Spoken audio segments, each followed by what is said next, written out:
Hi Mark, this is Verna. My number is 37. The title of the speech is Jimmy Wales, The Birth of Wikipedia, and my level is junior. The Birth of Wikipedia, Tag Global 2005, 20 minutes, 1 second, filmed July 2005. Jimmy Wales recalls how he assembled a ragtag band of volunteers, gave them tools for collaborating and created Wikipedia, the self-organizing, self-correcting, never-finished online encyclopedia. Jimmy Wales, founder of Wikipedia with a vision for a free online encyclopedia, Wales assembled legions of volunteer contributors, gave them tools for collaborating, and created the self-organizing, self-correcting, ever-expanding, multilingual encyclopedia of the future.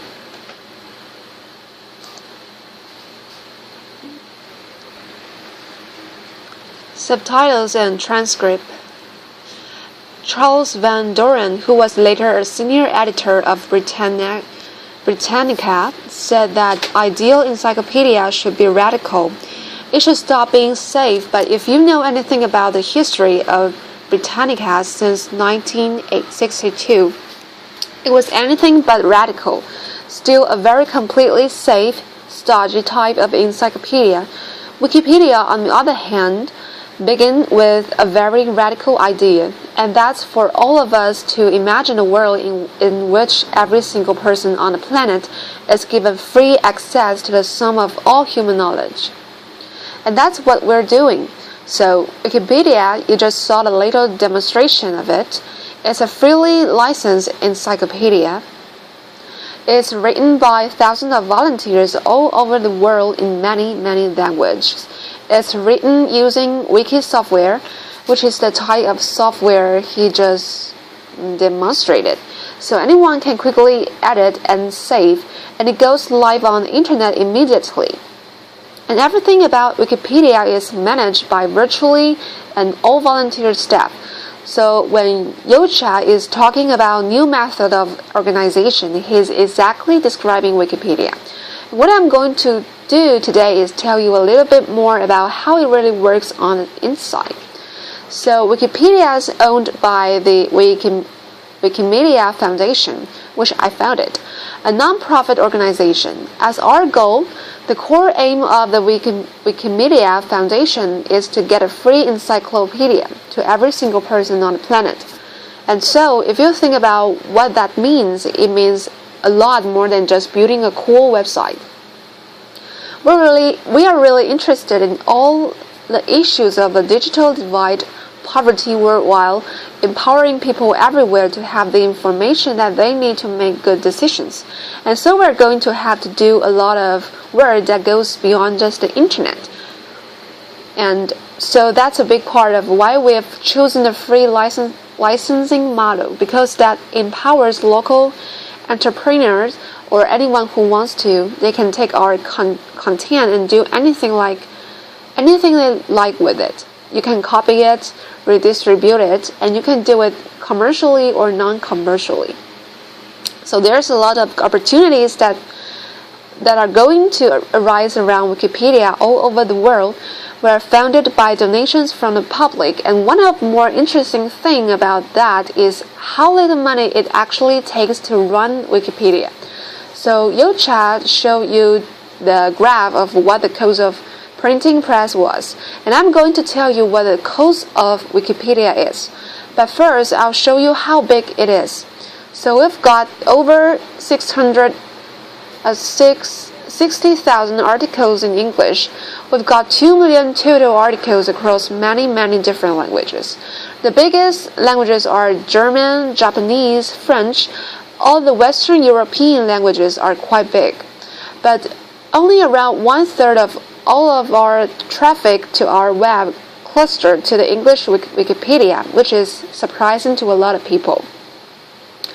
A lot of people think it's in a very English-centric way on the internet, but for us, we're truly global. We're in many, many languages. How popular we have gotten to be, We are a top 50 website and we are more popular than the New York Times, so this is where we get to Yucha's discussion. This shows the growth of Wikipedia. We're the blue line there, and this is the New York Times over there. And what's interesting about this is the New York Times website is a huge, enormous corporate operation with, I have no idea how many hundreds of employees. We have exactly one employee, and that employee is our lead software developer. And he has only been our employee since January 2005. All the other growth before that. So the servers are managed by a ragtag band of volunteers. All the editing is done by volunteers, and the way that we are organized is not it's not like any traditional organization you can imagine. People are always asking, well, who is in charge of this or who does that? And the answer is anybody who wants to pitch in. It's a very unusual and chaotic thing. We've got over 90 servers now in 3 locations. These are managed by volunteer system administrators who are online.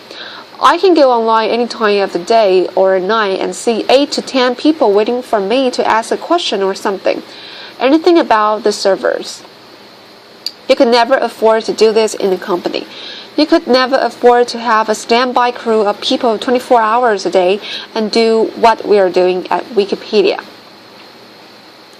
So we're doing around 1.4 billion page views monthly. So it's really going to be a huge thing. And everything is managed by the volunteers. And the total monthly cost for our bandwidth is about $5,000, and that's essentially our main cost. We could actually do without the employee. We hired Brian because he was working part-time for 2 years and full-time at Wikipedia, so we actually hired him so he could get a life and go on to the movies sometimes. So the big question when you've got this really chaotic organization is, why isn't it all rubbish?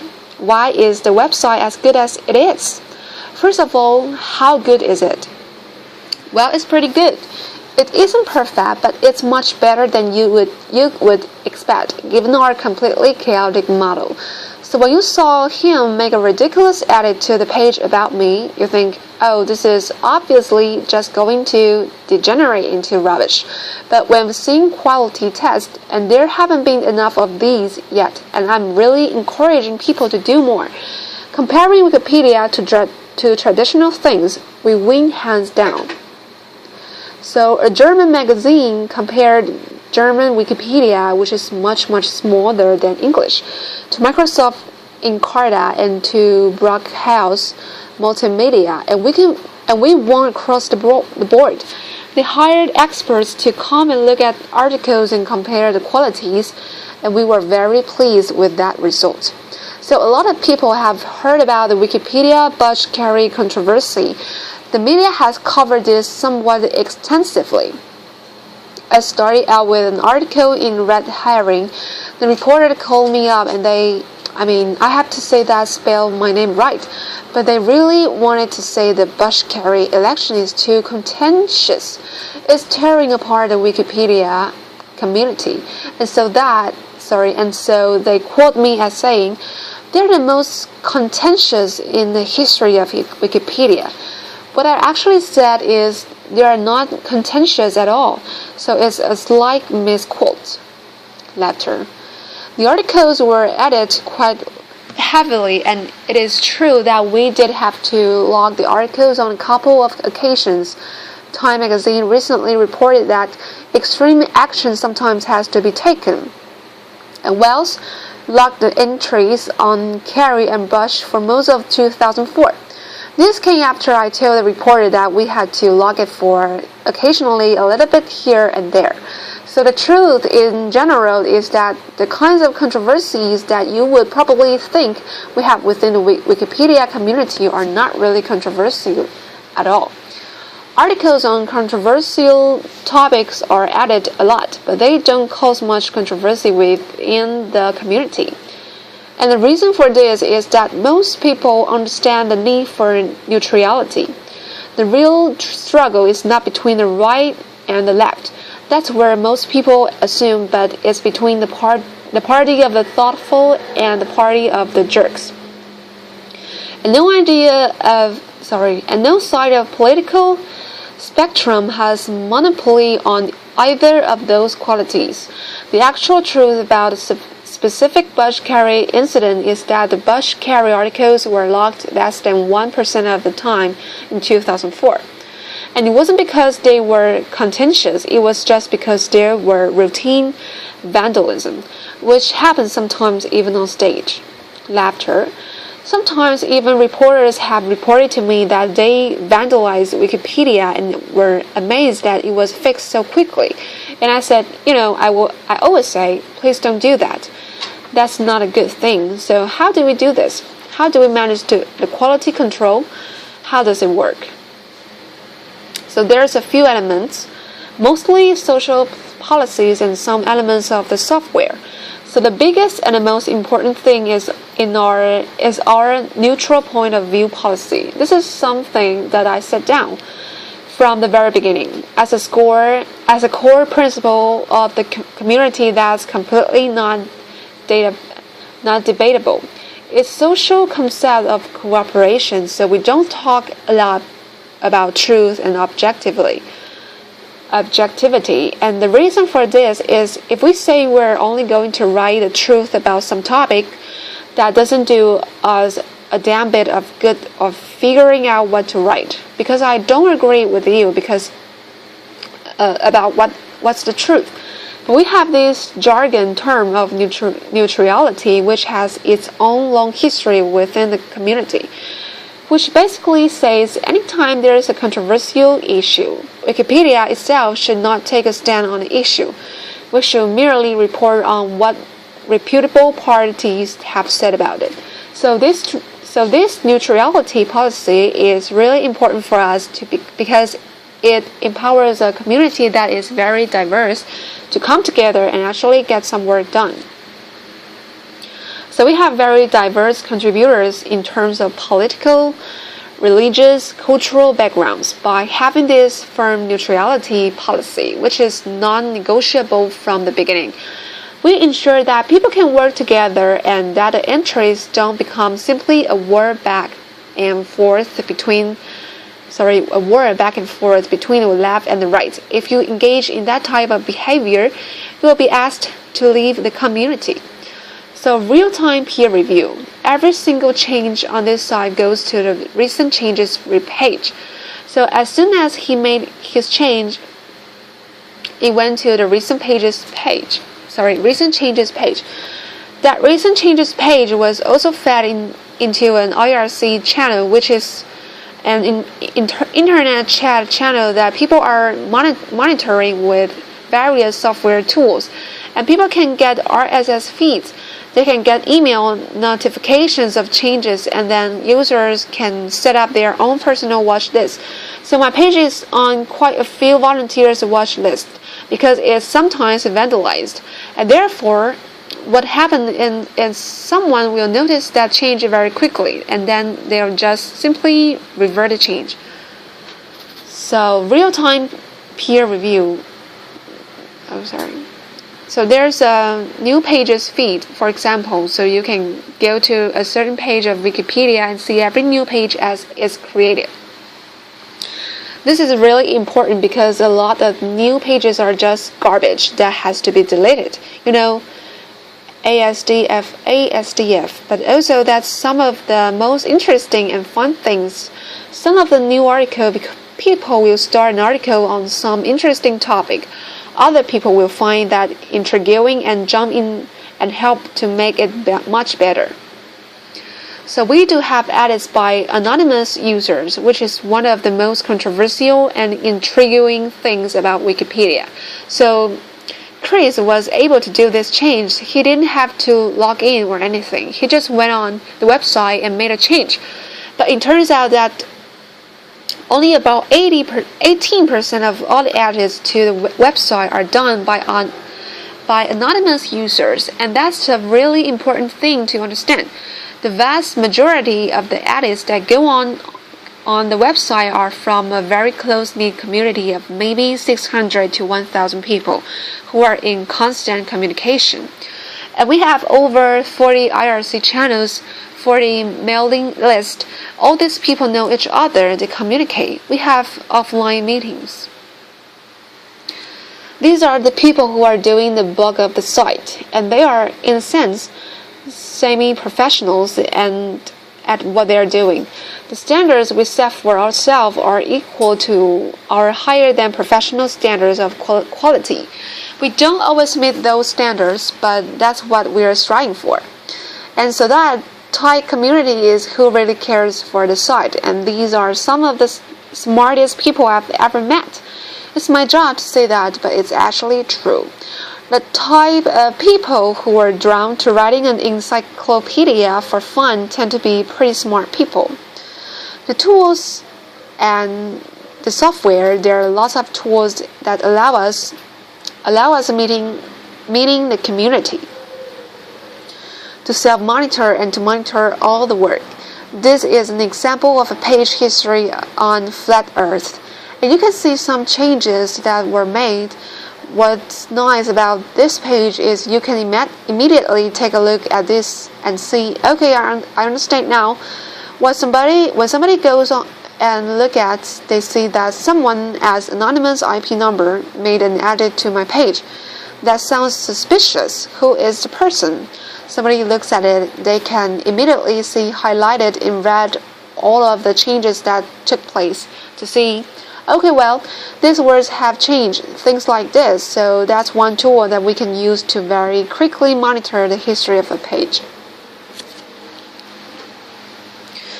Another thing that we do within the community is we leave everything very open-ended.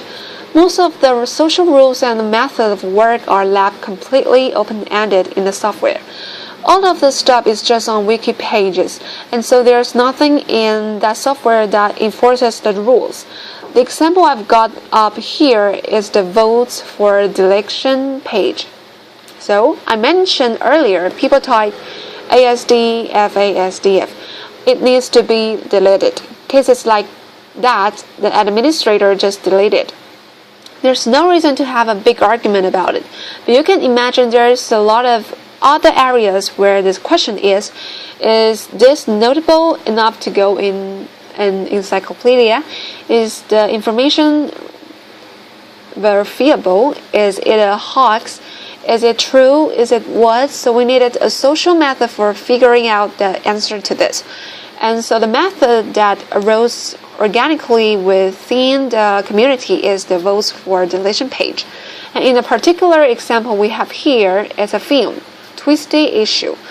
And the first person says, now this is supposedly a film, it fails the Google test miserably.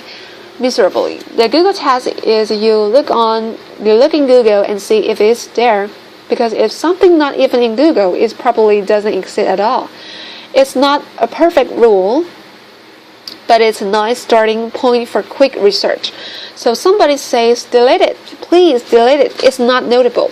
And then somebody says, wait, I found it in a book, film thread, video guide, the 20 underground films you must see. So the next person says, clean it up.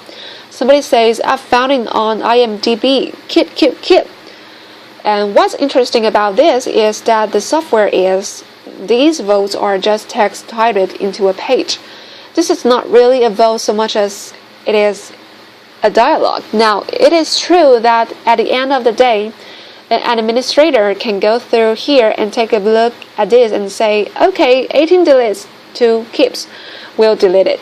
But in other cases, this could be 18 deleted and 2 keeps, and we would keep it, because if those last 2 keeps say, wait a minute, nobody else saw this, but I found it in book, and I found a link to a page and describe it, and I'm going to clean it up tomorrow, so please don't delete it, then it will survive. And it also matters who the people are who are voting. Like I say, it's a tight-knit community. Down here at the bottom, keep real movie. Rick is a very famous Wikipedian who does an enormous amount of work with vandalism, hoaxes and votes for deletion. His voice carries a lot of weight within the community because he knows what he's doing. So how is all this governed? People really want to know about administrators, things like that. So the Wikipedia government's motto, the governance of the community, is a very confusing but workable mix of consensus, meaning we are trying not to vote on the content of the articles because the majority view is not necessarily neutral. Some amount of democracy. All of the administrators, these are the people who have the ability to delete pages. That doesn't mean that they have the right to delete pages. They still have to follow all the rules, but they are elected by the community. Sometimes people, random trolls on the internet, like to accuse me of handpicking the administrator to bias the content of the encyclopedia. I always laugh at this because I have no idea how they are elected, actually. There is a certain amount of aristocracy. You get a hint of that when I mentioned, like Rick's voice would carry a lot more weight than someone we don't know. I give this talk sometimes with Angela, who was just re-elected to the board from the community, to the board of the foundation with more than twice the votes of the person who didn't make it. And I always embarrass her because I say, well, Angela, for example, could get away with doing absolutely anything within Wikipedia because she is so admired and so powerful. But the irony is, of course, that Angela can do this because she is the one person who you know and would never, ever break any rules of Wikipedia. And I also like to say she is the only person who actually knows all the rules of Wikipedia. So, and then there's monarchy, and there's my role on the community. So, laughter. I was describing this in Berlin once, and the next day in newspaper the headline said, "I'm the Queen of England." Laughter. And that's not exactly what I said, but laughter. The point is my role in the community within the free software world. There's been a long-standing tradition of the benevolent dictator model. So if you look at most of the major free software projects, they have one single person in charge who everyone agrees is the benevolent dictator. Well, I don't like the term benevolent dictator, and I don't think that it's my job or my role in the world of ideas to be the dictator of the future of all human knowledge compiled by the world. It just isn't appropriate. But there is a need still for a certain amount of monarchy, or a certain amount of sometimes we have to make a decision and we don't want to get bogged down too heavily in formal decision making process. So, as an example of how this can be important, we recently have a situation where a neo-Nazi website discovered Wikipedia and they said, "Oh wow, this is horrible. This Jewish conspiracy of a website, and we are going to get certain articles deleted that we don't like."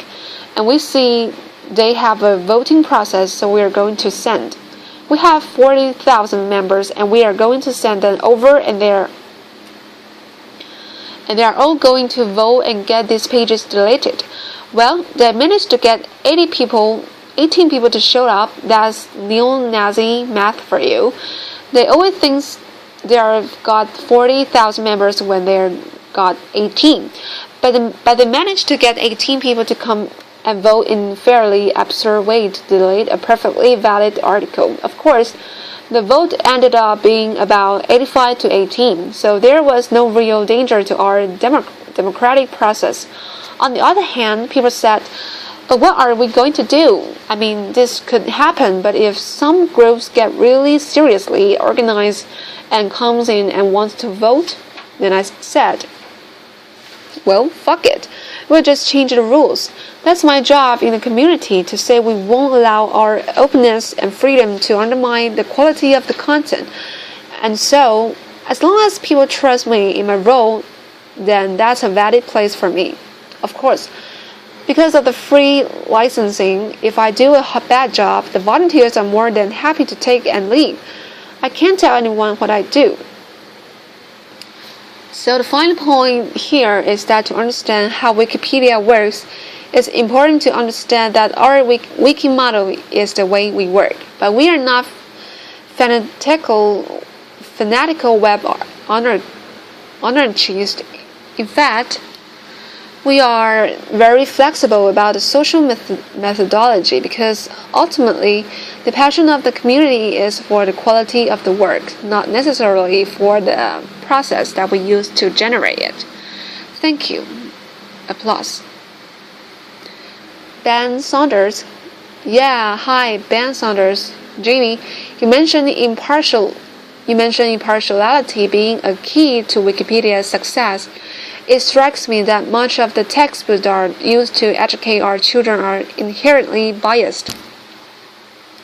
Have you found Wikipedia being used by teachers, and how do you see Wikipedia changing education? Jimmy Wells. Yeah, so a lot of teachers are beginning to use Wikipedia. There's a media storyline about Wikipedia which I think is false. It builds on the storyline of bloggers versus newspapers. And the storyline is there's this crazy thing, Wikipedia, but academics hate it and teachers hate it. And that turns out to not to be true. The last time I got an email from a journalist saying, "Why do academics hate Wikipedia?" I sent it from my Harvard email address because I was recently appointed a fellow there. And I said, well, they don't all hate it. Laughter. But I think there's going to be huge impact. And we actually have a project that I'm personally really excited about, which is the Wikibooks project, which is an effort to create textbooks in all the languages, and that's a much bigger project. It's going to take 20 years or so to come to fruition. But part of that is to fulfill our mission of giving an encyclopedia to every single person on the planet. We don't mean we're going to spam them with Allo-style CDs. We mean we're going to give them a tool that they can use. And for a lot of people in the world, if I give you an encyclopedia that's written at a university level, it doesn't do you any good without a whole host of literacy materials to build you up to the point where you can actually use it. The Wikibooks project is an effort to do that, and I think that's what we're going to see. It may not even come from us. There's all kind of innovation going on. But freely licensed textbooks are the next big thing in education. Thank you.